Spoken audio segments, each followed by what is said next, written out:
कोल्हापूर जिल्हा पोलीस दलातील नवीन वाहने हस्तांतरण कार्यक्रमात पालकमंत्री यांची बुलेट स्वारी. खासदार धनंजय महाडिक यांनी बुलेट चालवली. यावेळी पालकमंत्री हे मागे बसले होते. यावेळी दोन्ही नेत्यांनी पोलीस मैदानावरील बुलेटवर एक फेरी देखील मारली. चला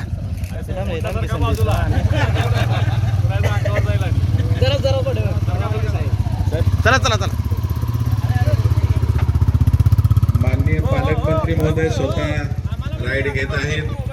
निश्चितच पोलीस दलाला माननीय खासदार साहेबांच्या पाठीमागे बसून राईड घेत आहेत आणि निश्चितच पोलीस दलाला या भविष्यात देखील चांगल्या प्रकारे वाहनं मिळतील अशी मी अपेक्षा व्यक्त करतो. साहेब हळू एकदम फिरवा साहेब. साहेब साहेब फिरवा. साहेब फिरवा. थांबायतच. हा साहेब घ्या.